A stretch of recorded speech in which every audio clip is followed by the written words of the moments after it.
E aí pessoal, como é que vocês estão? Tudo tranquilo? Eu sou o Carvalho, trazendo pra vocês hoje mais um react. Dessa vez lá no canal do Matheus. Que a música é foda, né? É um vídeo sobre Bomberman. Link do vídeo já vai estar na descrição pra vocês poderem conferir, assim como minhas redes sociais, meu canal no roxinha, beleza? Então segue nós lá. Caso queira patrocinar um react, tabela de preço e o link lá e pixel na descrição. Ok, eu sei que esse vídeo é um teco antigo, demorei a trazer. Mas é a vida, fazer o quê, né? Enfim, só vamos. Lembro como se fosse hoje. Estava lá o jovem menino Matheus na frente de casa. Sim, na frente de casa. Desde Milagre. bem cedinho, a ansiedade do menino já estava fritando. A Pois seu ansiedade do aniversário menino. estava próximo e seus pais prometeram que iriam trazer algo da feira para ele naquele dia. E Rapaz, quando ele essas escutou o som de promessas um ônibus era vindo na estrada, a poeira da pissarra dando pra ver de longe, ali o menino já foi correndo a mil até a calçada. O ônibus chegou no povoado, parou pulando na pra frente do ônibus, tá esperando ligado? alguém descer. Não eram meus pais, porque naquela época não tinha celular. Então, quando alguém ia pra feira, a gente nunca sabia em qual dos ônibus ela iria voltar. Só que aí, 2 horas depois, quando o próximo ônibus parou, ela desceu, o ônibus seguiu viagem e eu vi ela trazendo em seus braços ele. Um péssimo. Aquilo ali era o literal PlayStation que meu primo tinha, e isso ia contra a lei universal criada pelos antigos profetas, que dizia: só terás um videogame quando seu primo ganhar um mais avançado e os pais dele decidirem vender o velho pra você. Abri a caixa ali todo animado, tirei o videogame e já perguntei todo animado: a senhora comprou Cara, que quebrou a jogos, mãe? profecia, Moço falou que velho. já vim com os jogos dentro. Oi? E naquele momento de confusão, eu acionei o botão de abrir a tampa e entendi a verdade. O original! Sim, era na verdade um Polystation, mas não entenda Ah, eu errado, eu tive um fico desse muito feliz de ter também. recebido ele de presente na época. Eu não Pô, sabia o que, era que um era o que na época, videogame. então Só que hoje foda-se. sabemos que ele era um grande console troll, né? Mas foi nesse console troll aí que eu vi esse jogo pela primeira vez. Ah, esse é antigo, esse eu acho que eu não joguei não.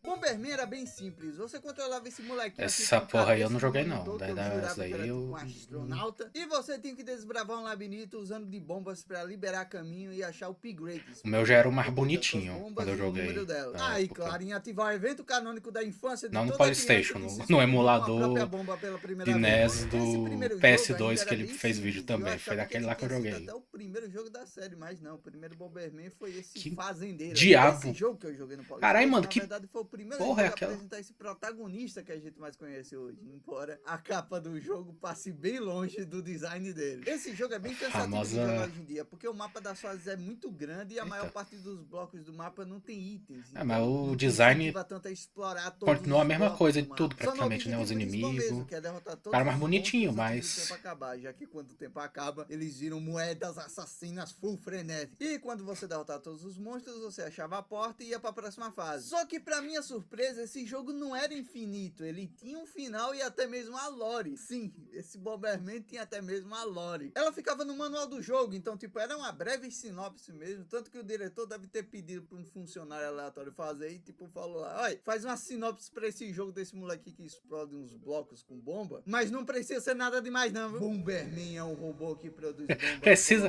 Tem que ser muito elaborado não, tá ligado? Só faz alguma Nada coisa demais aqui... não, viu? Bomberman é um robô que produz bombas colocado para trabalhar no subterrâneo por forças malignas, juntamente com outros robôs. Bomberman achava sua existência insuportavelmente triste, mas certo dia ele ouviu um boato. Ah, é Se meio o robô pesado, hein? escapasse do subterrâneo e chegasse à superfície, esse robô se tornaria humano. Bomberman então agarrou essa esperança. A caneta pegando fogo na hora. Uma tarefa difícil, pois agora, alertado sobre a traição de Bomberman, outros robôs inimigos estão partindo atrás dele, agora completamente sozinho. Tudo que Bomberman pode fazer é contar com suas bombas. Será que algum dia ele conseguirá chegar à superfície e uma vez lá, ele realmente se tornará humano? Rapaz...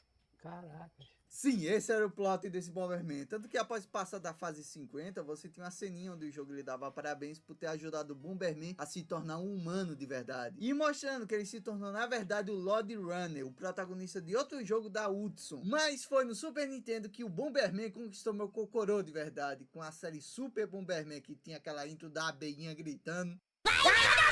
E pra quem tem curiosidade, a intro falava by Hudson, que é a desenvolvedora do Bomberman. Até pouco tempo atrás eu achava que era só um grito aleatório mesmo. Se você não tivesse me contado, amigo, eu também ia achar. Diferentes, tanto através de fitas, Mas acho que foi desses daí que eu joguei. O fato é que foi através do NES Station, o emulador que eu falei no último vídeo. Exatamente, foi aí que eu aprendi, que eu conheci Bomberman. Agora qual foi, eu não sei dizer. Mas foi um desses Começando aí. pelo Super Bomberman 1, esse jogo já tinha a fórmula popular do Bomberman que a gente conhece hoje, aquele labirinto menor com a câmera fixa e a opção de jogar com amigos. E esqueça a Aí que era lore legal. daquele primeiro Bomberman, eles abandonaram aquela temática mais séria, infelizmente não pra sempre. Mas nesse jogo, o Bomberman branco e entendi. preto se juntavam para enfrentar um inimigo em comum, algo que pode parecer algo comum hoje em dia, mas essa foi a primeira vez que os dois formaram a dupla, visto que nos jogos passados o Bomberman preto era o inimigo, o clássico vilão que depois vira um aliado. Chegando no Super Bomberman 2, tivemos um modo história diferente do habitual. Aqui o labirinto se estendia além do que a tela podia ver, lembrando bastante o labirinto do clássico, e você não podia zerar de dois, o modo história aqui era só. Se matou. Isso tinha até um pouco a ver com a lore do jogo. 5 Bombermans malignos invadem a Terra atrás do nosso humano Bomba e sequestram ele. E agora, tudo que o nosso protagonista pode fazer é tentar fugir da nave dele. Esse jogo era naquele padrão, você jogava em 5 áreas diferentes e quando você chegava no final da área, você enfrentava um boss, que podia ser uma versão menor dele, uma versão Megazord. Inclusive, se tem um jogo de Bomberman com boss bizarro, esse jogo com certeza Caralho. é esse. Enorme. No Super Bomberman 3, o jogo incluía uma Ah, coisas os que eu mais coelhos, gosto sei da lá que série porra era toda, essa, as eu montarias. gostava de usar. Durante as fases apareciam esses ovinhos, que caso você pegasse, você iria ganhar um desses cangurus. Cada um deles É um tem uma canguru. habilidade diferente. Pra mim, na minha pular cabeça, sempre pelos foi um blocos coelho. do cenário, chutar as bombas, correr de um lado do mapa pro outro mó rapidão. O meu favorito era esse aqui, inclusive. Nesse jogo, o clássico vilão de Bomberman, o Bagura, resgatava os restos dos 5 Bombermans malignos que a gente enfrentou no jogo passado. E aqui ele trazia eles de volta. E não vou tirar a razão não, porque o design deles eram bem da hora. Aqui no 3 a gente tem um retorno do modo história com multiplayer. E apesar dos mapas não terem aquela extensão do jogo passado, os labirintos até que eram bem bonitinhos. E apesar dos vilões do jogo passado terem retornado aqui, eles não lutavam com a gente de verdade, que nem no jogo passado. Tipo, eles não reaproveitaram as ideias. Meio que eles entravam em um Megazord e partiam pra porrada. E no final você derrotava todos eles, incluindo o próprio Bagura, que acabava fugindo após a batalha. Bem, pelo menos o cérebro dele. E agora finalmente chegamos nele, no GOT dos jogos de Bomberman. Porra, esse daí. Super Bomberman 4. Como eu falei no vídeo do Nestation, esse é meu Bomberman favorito. No jogo passado o cérebro do Bagura escapou e agora ele recrutou 5 novos capangas. Os 4 Nunca zerei Bombers e um o Bomberman na Soldier minha Quake. vida, mas. Juntos eles atacam a nave que levava os nossos protagonistas e os jogam dentro Eu gostava um de jogar, portal principalmente co-op, dimensional, né? espalhando eles por diversos Tinha aquele lugares modo diferentes. Tanto que a batalha. primeira área que jogamos é Era no foda. período pré-histórico, que diga-se de passagem aqui tem uma das músicas mais fodas, digna de estar no Summer Electro Hits da Idade da Pedra. As fases desse jogo eram muito bonitas,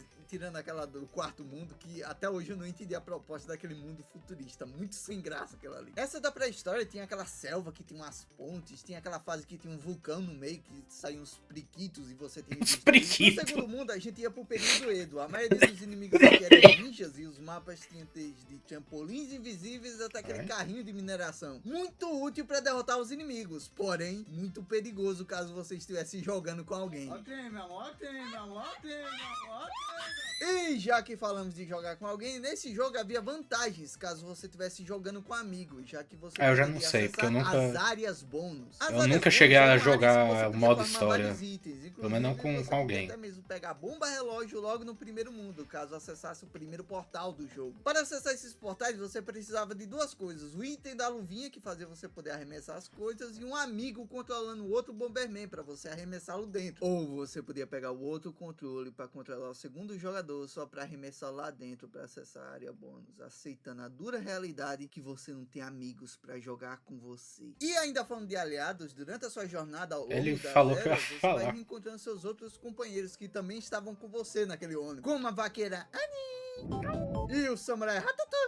E tinham também os Bombermans com as outras cores. Curiosamente, o Bomberman azul era meio que uma piada no jogo. Se você reparar, mesmo quando o ônibus é atacado lá no começo do jogo, ele continua dormindo. E quando ele retorna no final do jogo, o filho da puta ainda tá no sétimo sono. E eu já falei de jogar de dois, dos NPCs que ajudam a gente, mas eu tô esquecendo o principal, as montarias. E meus amigos, esse jogo tinha montaria pra caralho. Tanto que elas eram divididas em dois grupos diferentes, aquelas que vinham dos ovos comuns comuns e dos ovos mecânicos. Tinha um dinossauro que usava bombas de carrapicho, bombas que atravessavam as paredes do labirinto. Tinha esse bicho voador com vários olhos que podia chutar as bombas. Tinha esse peixe abissal aqui que é top das melhores montarias do jogo, porque você podia atravessar as paredes do jogo. Tinha esse povo que podia correr rápido, essa sardinha que podia arremessar as bombas, esse boneco azul aqui que podia se mover rápido também. Tinha esse prato que lançava todas as bombas em linha reta, esse casco de tartaruga que podia se autodestruir, esse tanque que podia dar slow nos inimigos, essa ave que simplesmente desintegrava todos os blocos do mapa, o fantasminha que podia atravessar as bombas, esse bichinho azul que podia bufar sua bomba pro nível máximo, e por fim ele, a montaria top 1 do Super Bomberman 4, o Soninho. Esse bobo da corte podia stunar os inimigos com as notas de música dele, e juntando ele com a bomba relógio, você se tornava praticamente invencível. Tu tá fugindo? Deixa eu parar de dançar, pra tu ver se eu não vou arrasar com a tua alma.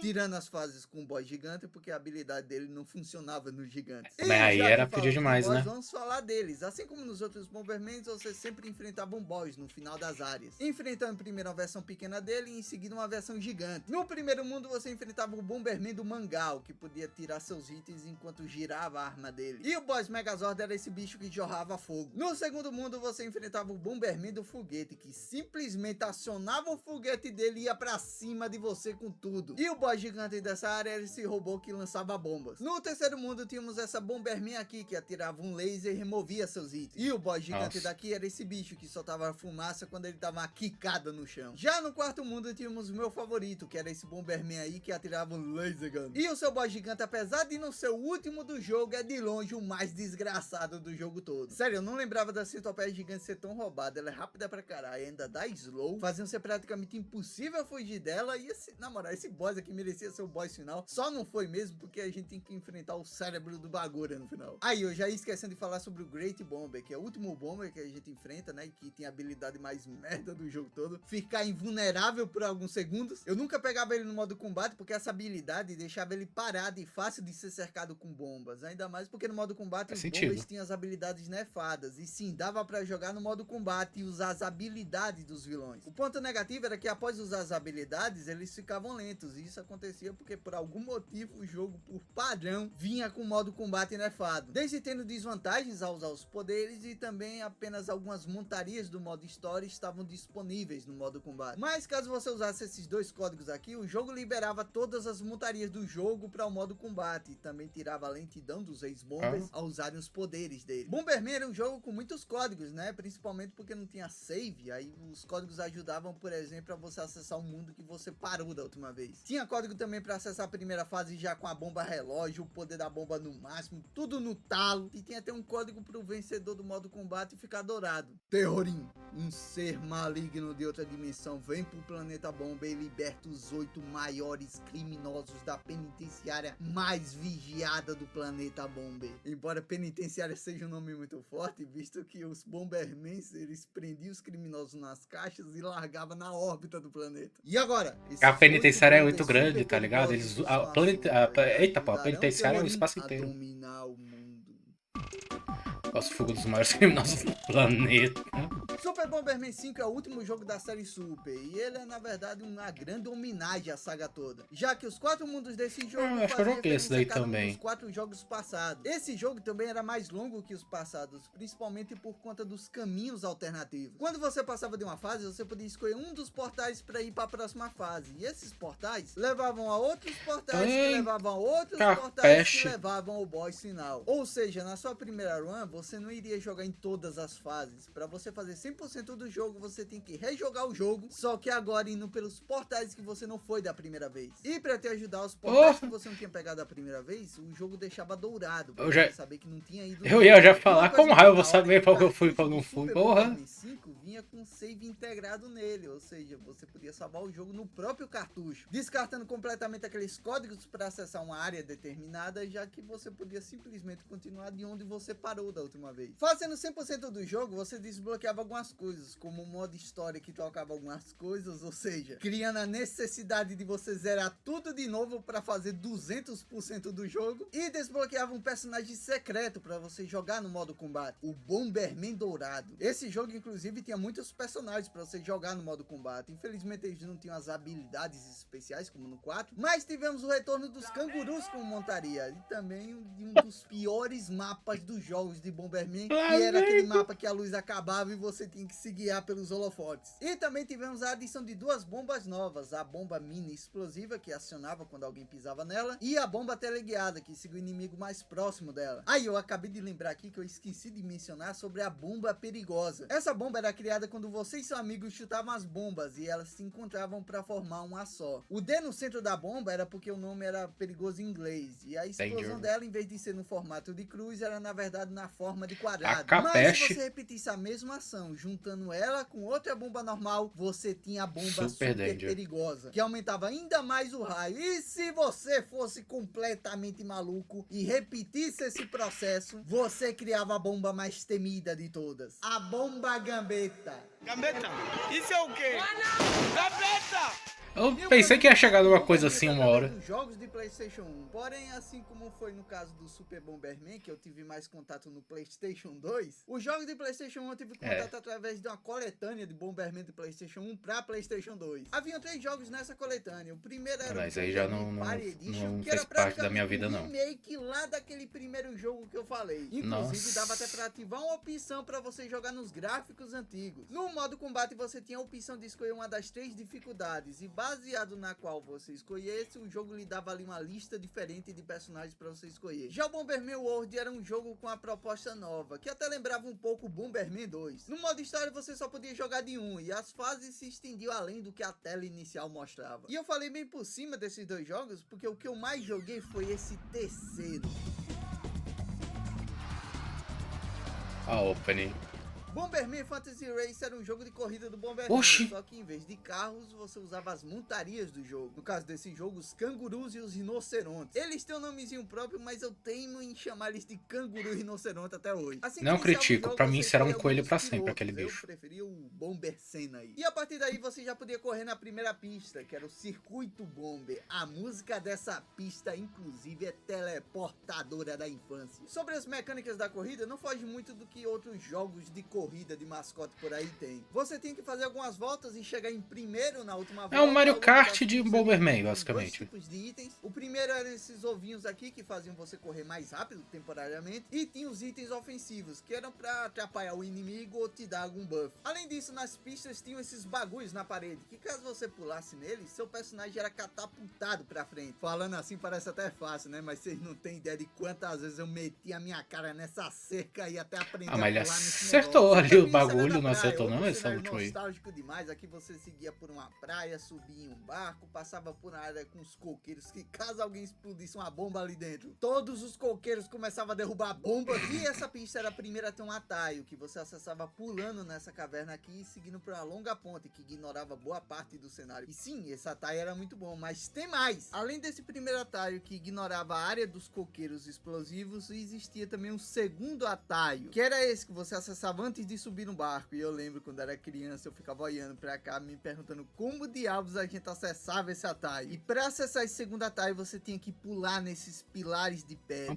bem complicados de pular, inclusive. Só que os speedrunners acharam um terceiro atalho nesse mapa, mas eu acho que esse atalho não tava nos planos de quem fez o jogo, não. Nesse jogo, quando você saía do cenário por algum motivo, esses robozinhos se colocavam na pista de novo, algo bem comum nesses tipos de jogos de corrida, e algo que era motivo de ficar com raiva, visto que quando isso acontecia, você ficava parado por alguns segundos, ou seja, você ficava atrasado. Por algum motivo, quando você acessava aquele primeiro atalho lá, que era o da caverna, e você impulsionava o seu personagem na direção desses barcos, em vez do seu personagem ser reposicionado de onde ele pulou antes, o jogo jogava você no final do segundo atalho. Caralho! Você ignorar praticamente 1/3 da pista toda. E talvez alguns de vocês devem ter ficado surpresos. Tipo, que isso, Matheus? Achei que as bombas eram usadas para atrapalhar os outros, mas sim dava pra usar a sua própria bomba pra impulsionar o seu personagem pra frente. A terceira pista era do parque de diversões. Essa aqui é uma das minhas favoritas. Eu acho que as 3 que eu falei até agora são as minhas favoritas. Talvez porque das outras eu tenho umas memórias. Lembro até da primeira vez que eu acionei a catapulta desse cenário, que eu fiquei sem entender porque ela me jogava direto no chafariz. Mas depois eu percebi que era algo proposital, porque você pulava por cima do chafariz e voava até uma mini plataforma que servia de atalho. Na quarta pista a gente tinha a torre do foguete. Ela tinha uma parte que você tem que pular de uns raios, tinha que tomar cuidado de um ET que tentava abduzir você. Na quinta pista tínhamos a montanha de gelo, uma pista que ou você ama ou você odeia. Tinha aquela parte que você escorregava na neve, a primeira vez que uma pista tinha uma catapulta dupla, mas elas também tinham um dos trechos mais traiçoeiros do jogo todo, que eram essas curvinhas aqui. Pra passar aqui você tem que fazer toda uma curva e depois saltar no fim dela, e se você errasse o pulo, você caía lá no começo e teria que fazer toda a curva de novo. Quando acontecia isso aí, era negócio de quitar e recomeçar a corrida. Ou se você tivesse jogando de 2, era chorar, né? Mas quem diria que encontrariam nessa curva amaldiçoada um dos atalhos mais úteis do jogo todo. Esse atalho não era proposital e foi encontrado por algum speedrunner em algum dia aí. Pra você acessar esse atalho, você precisava da bomba P. Então, ou você pegava na cagada no drop da corrida, ou comprava na lojinha antes da corrida começar. E porque prestigiava de cheat, Matheus? Bem, primeiro vamos entender como funciona essa parte da pista. Ela dá uma volta em subida e depois passa por cima do caminho que você inicialmente fez. E é agora que entra a bomba P. Por padrão, a bomba comum só desequilibra o personagem quando ele é atingido. Já a bomba P é bem mais forte. E caso você seja atingido pelo raio da explosão, o seu personagem vai ser arremessado pra cima. Então o que os caras fazem? Eles correm em direção à parede que continua a pista, jogam a bomba P e saltam por cima dela, fazendo a explosão dela arremessar o seu personagem na pista superior e cortando toda aquela volta que você tem que fazer pra continuar. Inteligente. A sexta pista, por incrível que pareça, esse terreno baldio aí. Sim, esse pedaço aí. Até por isso eu nem lembrava dela direito. Principalmente porque olhando no mapa, ela parece até uma parte da pista da montanha. Aqui tem uma parte da pista que tem umas bombas enterradas, aquele mini templo que tem uma ponte bem apertadinha, além de ter uma parte com cachoeira que dava aquele efeito de velocidade quando você passava por cima da água. E enfim, chegamos à suposta pista final, a pista do castelo. Essa aqui é especial demais porque ela faz referência ao clássico labirinto do Bomberman. Até a música dessa fase é o tema clássico da série. Essa pista é bem complicada porque ela não tem tantos segmentos retos, é cheio de curvinha chata e fácil de você bater e perder seu tempo. Tem uma parte que tem uns botões que acionam explosões, uma parte que tem 3 catapultas seguidas. Quando eu rejoguei esse jogo pela primeira vez, foi na época que eu fazia lives. Eu tava até feliz porque eu havia chegado em uma fase que eu não tinha tido competência de chegar quando era criança. Mas como já tava muito tarde, eu fechei a live com um. Poxa, né, gente? Faltava só essa última fase pra gente zerar.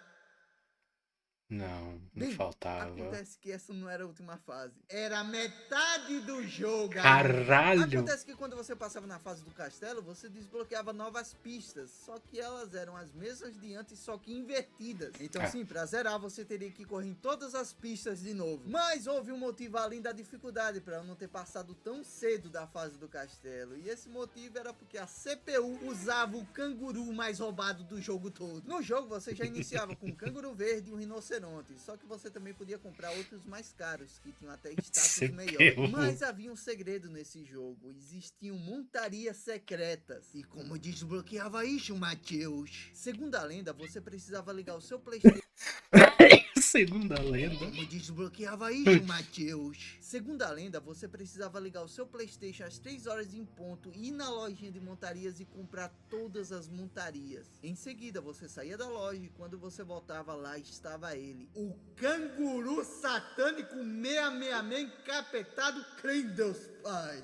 Zoeira, você só precisava comprar todos os outros cangurus. E isso também servia para desbloquear o rinoceronte secreto também. Só que isso estava longe de ser viável na versão que eu estava jogando. Por algum motivo, a versão americana desse jogo inflou pra caralho os valores das montarias e também dos ingressos para desbloquear as pistas. Sendo que o Black Luke na versão japonesa custava 10 mil, na versão americana custava absurdo 100 mil moedas. E tem mais, após você finalizar todas as pistas, tanto a versão normal como a versão invertida delas, você desbloqueava a verdadeira fase final do jogo. Parabéns por todo o seu esforço até aqui, agora basta você me pagar 100 mil moedas pra você poder correr nela. Os preços altos da versão americana são injustos demais, mesmo que você seja um excelente jogador com tempo impecável, mesmo assim você vai ter que rejogar várias vezes as fases pra conseguir moedas suficientes. Por isso eu recomendo que se você for rejogar, vá na versão japonesa do jogo. Seguindo pro PlayStation 2, Bomberman continuou fazendo companhia nas minhas plays, porém não da maneira como estava acostumado. Por exemplo, Bomberman Genters, que fugia do padrão dos labirintos assim como Fantasy Race. A movimentação do boneco aqui era em 3D e eu gostava dele principalmente por conta da estética de anime. Mais tarde eu descobri que ele era realmente um jogo inspirado em um anime de Bomberman. Anime bem bonitinho, por sinal. Mas o jogo de Bomberman de PlayStation 2 que eu mais joguei foi o Bomberman Land 3. Ele tinha até um minigame de kart, mas vamos falar aqui sobre o jogo principal. Nesse jogo você embarcava com seus amigos bombers para uma ilha com um gigantesco parque de diversões. E nessa ilha haviam diversos minigames, tarefas e desafios que caso você completasse, você iria ganhando uns números para completar uma cartela de bingo. Haviam várias áreas nesse jogo que eram separadas em cores, e até dentro dessas áreas coloridas haviam sub-áreas. E para acessar essas áreas e sub-áreas, você precisava completar uma série de números da cartela. Por exemplo, a primeira área do jogo era vermelha, e para você acessar a próxima área, que era azul, você precisava de uma determinada sequência de números da área vermelha. E eu sei, parece simples, mas o jogo tinha uma proposta e ele executava ela muito bem. Haviam muitos desafios. Pular corda, atirar nos balões, encantar uma cobra com a flauta, jogar o jogo do ganchinho lá, jogar bola na cesta, jogar Bomberman dentro de outro Bomberman. Rapaz, aí é inovador. Fazer contas de adição. Acertou. E o jogo era bem infantil mesmo. O problema é que ele só saiu no Japão, o que acabou transformando um simples jogo que qualquer criança japonesa saberia passar em um dos maiores jogos de puzzle e enigmas para as crianças do resto do mundo. E eu falei, esse foi o jogo.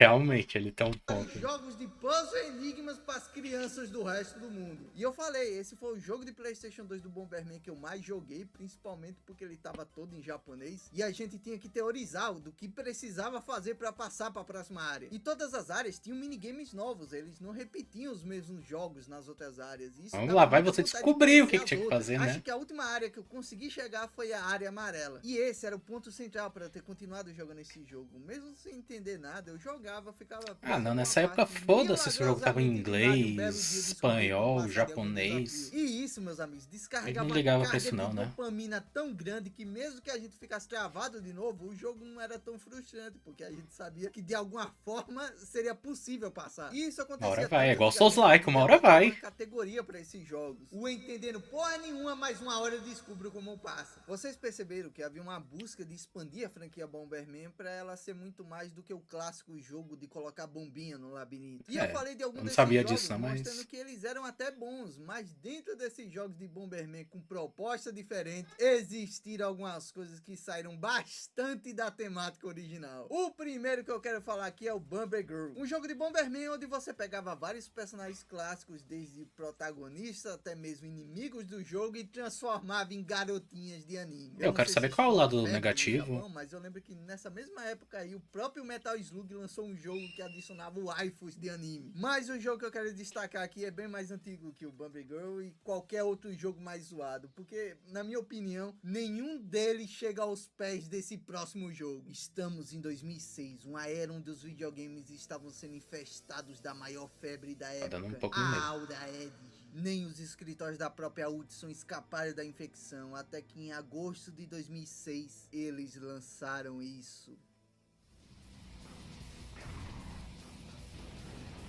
Porra, é essa? Ele apareceu, ele mostrou esse negócio aí, foi uma hora que ele falou que devia ter deixado quieto, basicamente. Bomberman Act Zero. Bomberman Ato Zero foi a tentativa da Hudson de criar um reboot da série Bomberman. Eu até poderia comparar um pouco com o reboot do Devil May Cry, mas eu acho que esse aqui foi um nível a mais, sabe? Porque se eu te mostrasse a capa, você nunca ia chutar que isso aqui era um jogo de Bomberman. Era outra franquia. Parece um jogo do Homem de Ferro. Aqui você controlava o Bomberman ou Bomberwoman, dependendo do qual você escolhesse no começo do jogo. Seu boneco era jogado numas arenas, parecido com os labirintos do clássico, só que bem mais dark e edgy. E o seu objetivo era bem simples: vá e derrote os outros bombers, para que apenas o mais forte sobreviva no final. E diga-se de passagem aqui, os gritos dos Bombermans derrotados aqui eram feitos pelos mesmos NPC de Metal Slug. Aqui você também invocava as bombas. Não sei se ele falou na sacanagem ou se usando foi mais sério. sete. O design dos bombers tem absolutamente nada a ver com o original, já que eles eram fofinhos demais para transmitir a proposta do jogo, que era ser bem mais Ed Dark. Safado. A câmera do jogo podia ser tanto a clássica vista por cima, como também em terceira pessoa. Só que acontece que esse jogo era muito repetitivo. Eram 99 fases com quase a mesma coisa. Ainda por cima, caso você perdesse, acabou. Porque por algum motivo alguém teve a ideia genial de fazer um jogo sem sistema de save. E segundo o presidente da Hudson na época, né, ele explicou isso, dizendo que foi porque tá querendo savezinho, isso aqui é um jogo ético. Digo, disso ninguém sabe porque não tem save, mas o presidente da Hudson falou que o jogo foi um desastre por uma falta de comunicação entre as equipes, principalmente entre a Konami americana e a Hudson japonesa. E na dúvida a gente sempre bota a culpa na Konami, visto que sempre que ela tá envolvida em alguma confusão, ela é a culpada. E veja só, havia autoestima de sobra, já que nos créditos desse jogo aí, eles anunciaram que a história continuaria no próximo jogo, o Bomberman The Genesis, que infelizmente nunca veio à luz do dia. E essa imagem de fundo dos créditos era o Infelizmente ou felizmente, né? E depende do seu ponto de vista, aparentemente. Porque isso aí tá com lugar de ser bom, não. E ele poderia ir livre pra superfície, em um lugar chamado Terra do Desespero. Mas pra Porque quê? nesse jogo você podia até ser livre, mas deveria ser em um lugar com um nome bastante épico. Tá? É muito bom, incrível, é sensacional, mano. Mas eu acho que eu só joguei o Super mesmo. Todos que ele mostrou, o único que eu joguei foi o Super. E pra mim a franquia tinha, inclusive, só tinha sido aquilo lá, e é isso aí. Mas é interessante saber que teve, né, como ele falou, né, tentativas de trazer outras abordagens pra franquia. Interessante. Ainda bem que esse último aí, aparentemente, não foi bem, né? É triste ou não, né? Depende aí do seu ponto de vista. Mas enfim, espero que vocês tenham gostado. Se gostaram, deixa o like, se inscreva, que ajuda demais. Nos vemos na próxima. Falou!